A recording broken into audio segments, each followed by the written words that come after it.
Food was an important part of royal life for the ancient kings of Kabul. Chefs were commissioned from all over their empire, and they are credited with blending the influences of the Middle East and Central Asia to form a unique cuisine that emphasizes well-balanced tastes. Their food is well seasoned, but not too spicy or bland. To this day, food continues to play a central role in the lives of Afghans, and this is reflected in their love of food, variety of produce, and generosity. Welcome to the mysterious and exotic cultural flavors of Afghanistan.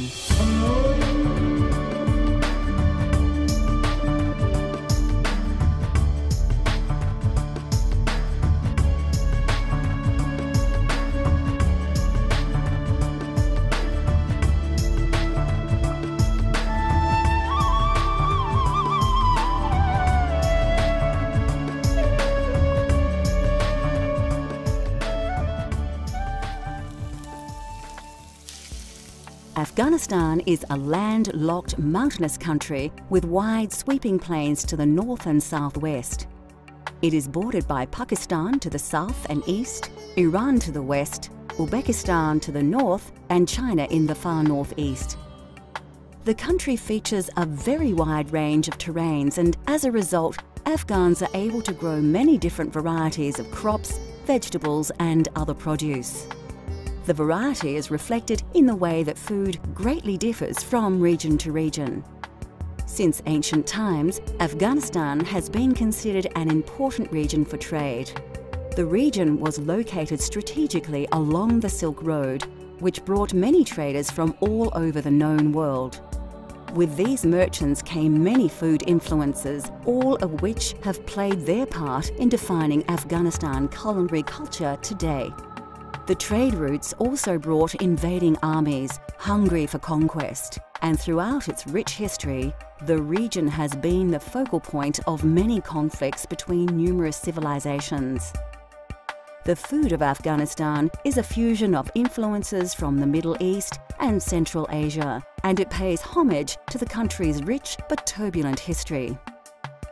برای افغان‌ها غذا بسیار زیاد مهم است به خاطر که افغان‌ها مردم بسیار مهمان نواز هستند و می‌خواهند که بهترین چیز به مهمان خود تهیه بکنند و وقتی که غذای خوب به مهمان خود میمانند فکر میکنند که بهترین مهمان نوازی را کردند و همچنان ما مراسم مختلف داریم که در اوقات مختلف رو برگزار میکنیم و میخواهیم که مثلا فامیل یک جای شوه یک جای بشینیم در دور یک دسترخوان نان بخوریم و از لذت ببریم و اینمو مسئله است که در اینجا ما میخواهیم بهترین غذا را برای مهمان خود یا با فامیل خود تهیه کنیم و با هم یک جای صرف کنیم و از لذت ببریم.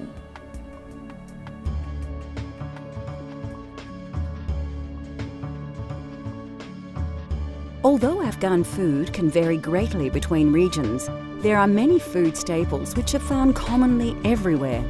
Fresh yogurt, coriander, garlic, onions, tomatoes and potatoes are widely used across the country. These ingredients are commonly used in korma, a popular stew which is usually served with rice.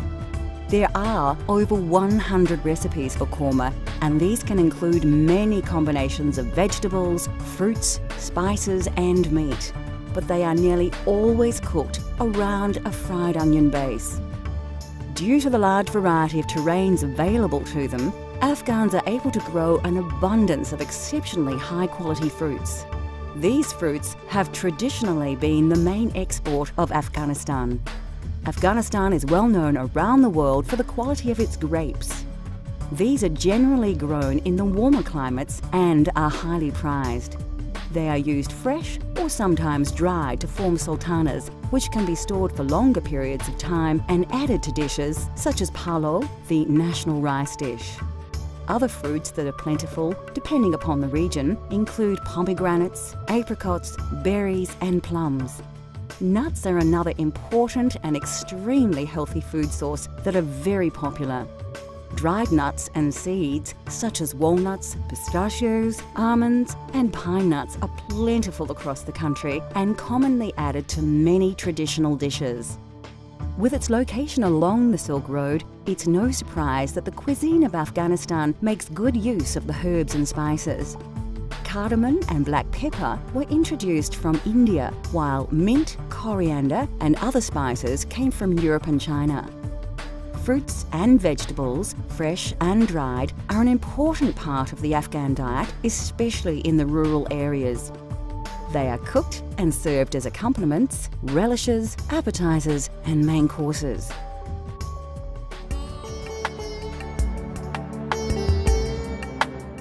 A perfect example of the influence of China on the Afghan cuisine is these delicious dumplings. In Afghanistan, pasta, or kamibob as it is known, is only used for these tasty parcels of meat or leek. منتو مثل یک غذای اوسانه است در افغانستان و زیاد مردم وقتی که فامیلا میخواین یک جای شوند بین امروز ملی منتو میکنیم و همگی یک جای میشیم و بعد زور هر کس یک میخواد که یک کمک بکنه، یکی میخواد خمیرش تیار بکنه، یکی میخواد درون مواد درون خود منتو رو تیار بکنه، یکی میخواد مواد سرش تیار بکنه و کلگی ما یک جای میشینیم و مواد منتو رو تیار میکنیم و همگی ما یک جای میشینیم در دور یک میز منتو تیار میکنیم و هر کس میخواد که دو یک چیز بکنه و کار بکنه که میخواین و از اون کار کردنش هم لذت میبرن و بعد از او که تیار میکنیم و با هم یک جای میشینیم و یک لذت دیگه داره به همگی ما.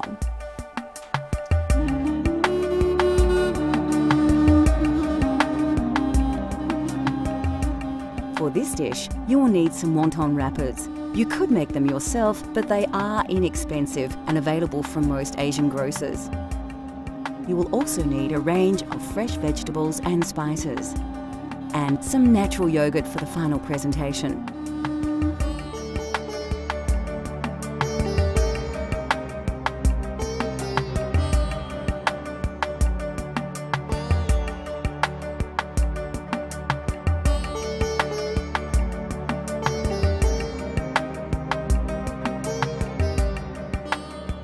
Mantu is prepared in 3 stages, so let's get started. First, coarsely chop your onions. Don't be too fussy as they will be put in the blender. Peel and chop your carrot the same way. Put just over half your onions into the blender and chop them fairly finely, then put them aside. Take the remainder of the carrot and onion and blend that also into a coarse vegetable mince. Now it's time to heat up your pot. Add a splash of oil and wait for it to heat up. When hot, place your mince and garlic and start the process of browning the meat. The garlic will start to add flavours right away. When the meat has changed colour, add the onions and cook them through. You can also season with salt. While it's cooking, you can add the ground coriander seeds. When the onions begin to clarify, you can add the remainder of the onions and carrots and season with black pepper. Stir it through and let it cook, but not for too long. Place a colander in your sink or a large pot and pour in the cooked filling to drain off the excess moisture. You then need to put it aside to cool.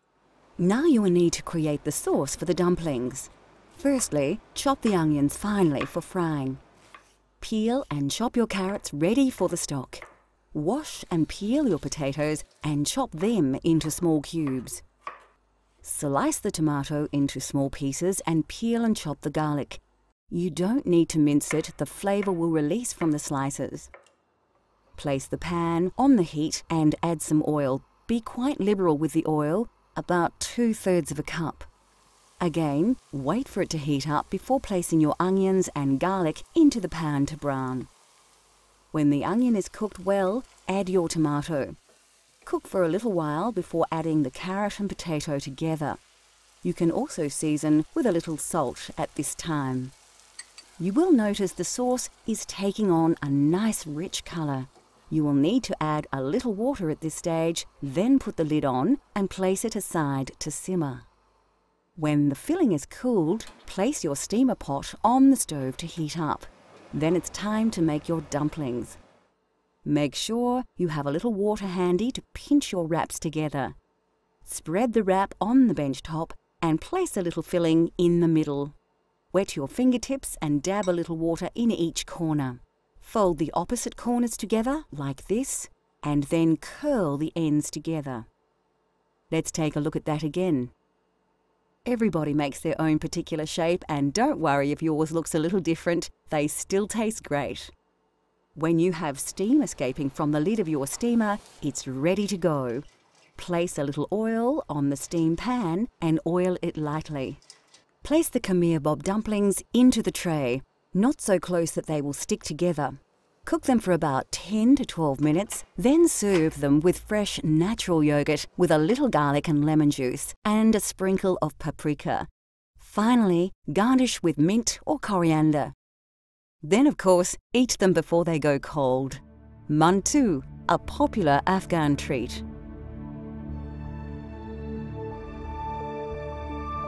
Coming up on Cultural Flavours, a famous rice recipe that has been a family secret and delicious mouth-watering meatballs. Every country has foods that are eaten all the time, staple dishes that taste great but are practical and nutritional. Kabuli Pulao is one of those dishes. Although the cuisine differs greatly right across Afghanistan, this style of baked rice, although very varied throughout the country, is a true Afghan classic. قابلی پلاو بسیار زیاد در افغانستان مشهور است و غذای بسیار مهم است، خصوصا برای عروسی‌ها، برای مهمانی‌های کلان. هر روز ما در افغانستان قابلی نمیخوریم. قابلی را میمانیم برای چیزهای بسیار مخصوص و برای مراسم مخصوص خود. و از او خاطر بسیار زیاد مهم است که ما در پختن قابلی بسیار زیاد کوشش میکنیم.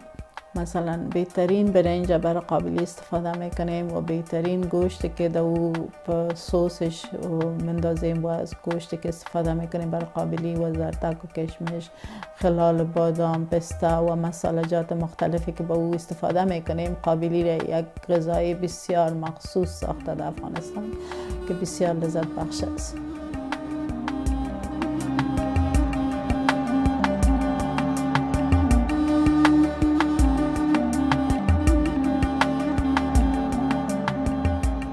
For this dish, you'll need some chicken pieces and a range of fresh vegetables.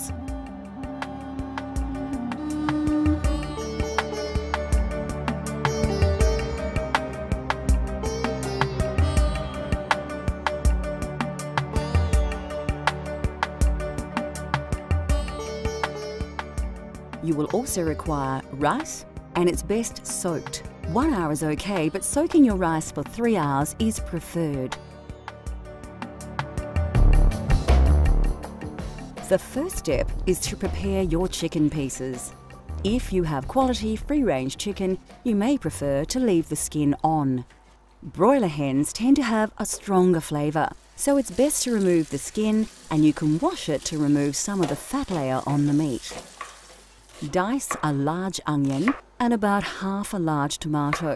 Then it's over to the stove. Put some oil in a pan, and when hot, add the onions and bay leaves and get them cooking. When they are starting to brown, add the chicken pieces and coat them with the flavoured oil. Get them cooking and season with salt. When the chicken is browning, add the tomato and some water to really get your stock going. Place the lid on and keep it on the heat for about 10 minutes. Then you can move on to the rice.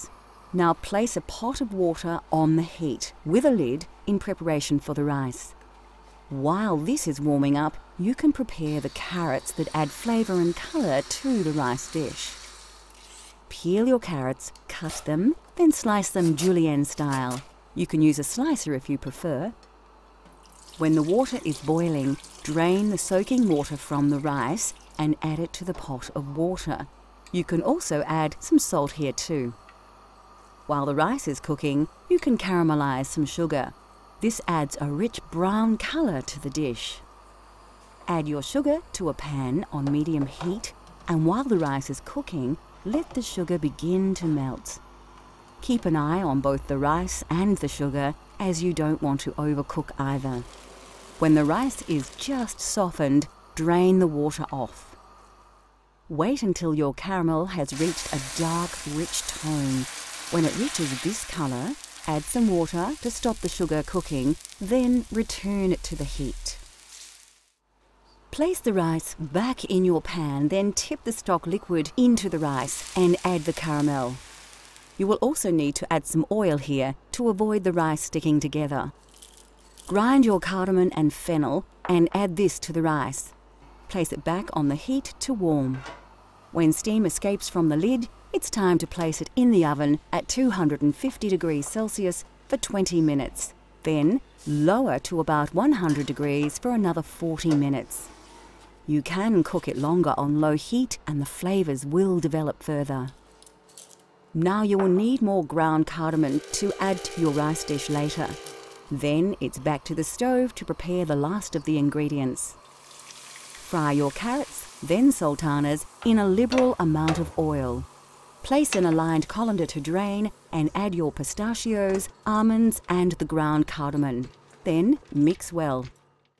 When the rice is baked, spoon it onto a large plate. Then put the chicken from the stock on top, then cover with more rice before decorating with the carrots, sultanas and nuts. Now you have a delicious, authentic Afghan Kabuli Pulao.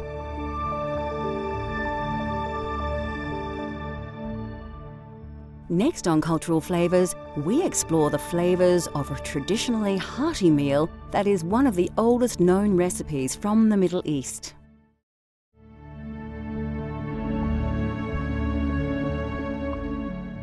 Of all the food staples in the Afghan diet, rice is considered by all to be the most important, and this is reflected by the huge variety of dishes featuring this basic ingredient. Rice was a favourite of the royal family, and rice dishes featured heavily in their ancient cookbooks. Wealthy families will eat it once a day, and most important ceremonies and family gatherings will always be marked by eating several rice dishes. Chalao is a simple yet tasty way to prepare rice, featuring a long grain rice such as basmati, which is parboiled, drained and then baked in an oven with some oil, butter and salt. Yet by far the most popular form of rice dish is pulao, the national dish of Afghanistan. Prepared in a similar way to chalao and then blended with meat, stock or korma to produce a hugely satisfying dish that is rich in colour, flavour and aroma. There are numerous pulao recipes, each combining several unique vegetables, herbs and spices to produce exotic rice dishes full of Eastern promise. The popularity of these rice dishes can be contributed to the fact that they can be shared by large groups of people, and this reflects the importance of eating together in Afghan community. Bread is another staple that is commonly eaten throughout the region. More famous for being eaten in neighbouring India, naan is also consumed widely across Afghanistan. Obinon is a round and very thick bread usually made with white flour. Other breads include the lavash, a very thin, flat bread that is usually used as plating for some meat dishes and many stews. Breads are commonly eaten with tasty accompaniments such as torshi, made with various pickled fruits and vegetables mixed with vinegar and spices, or chutney, a pepper sauce of vinegar, coriander, chili and tomato paste. With Afghanistan playing host to so many cultures during its rich history, it comes as no surprise that we find that pasta is another popular dish across the country. These native dishes are immensely popular, but due to their lengthy preparation, they are usually reserved for special occasions. Pasta dumplings come in two varieties. Mantu is generally filled with onion and beef, while ashak contains leeks. The dumplings are then steamed and topped with a yogurt-based sauce. These dishes are delicious and very original to the region.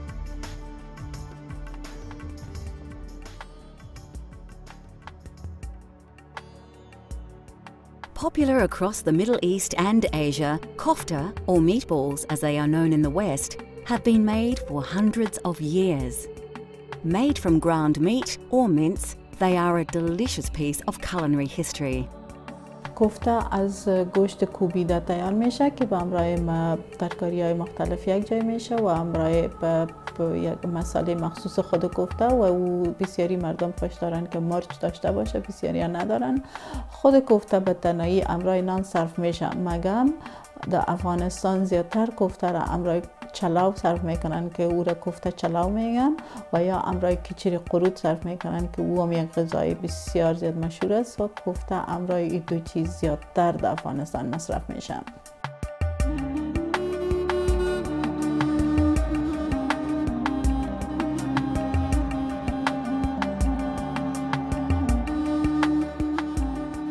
Today we will show you how to prepare a traditional kofta using a combination minced lamb and goat. Alternatively, simply substitute these with a good quality minced beef if you prefer.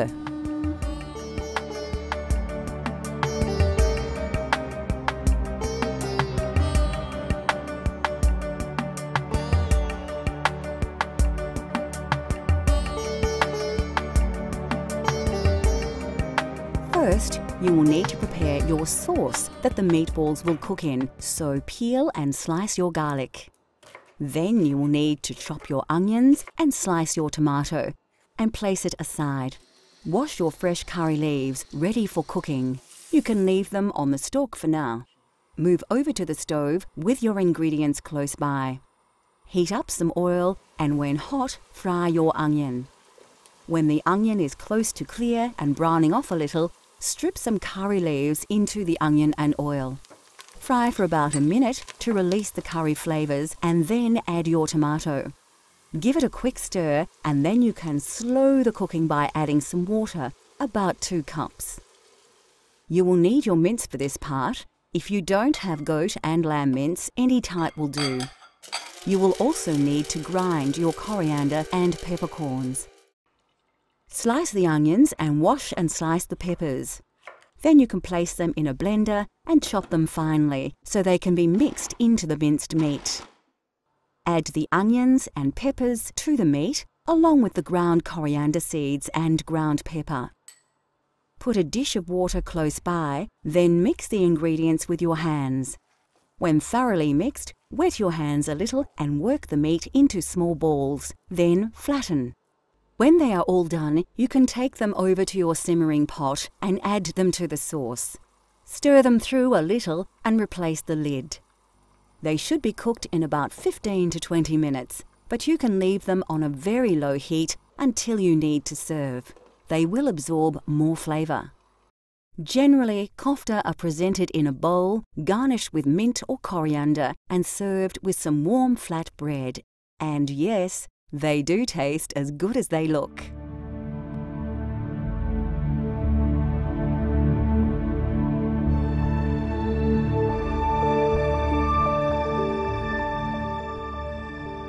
With a culinary past more colourful than most countries, the food of Afghanistan is surprising and varied. Each region of the country has its own flavours, styles and favourites. And we have only scratched the surface of a cuisine that most food lovers have probably not even considered experiencing. Cultural Flavours continues to explore the world through the diversity of food. Join us next time as we take you on another gastronomic journey so you can experience the tastes of the globe at home.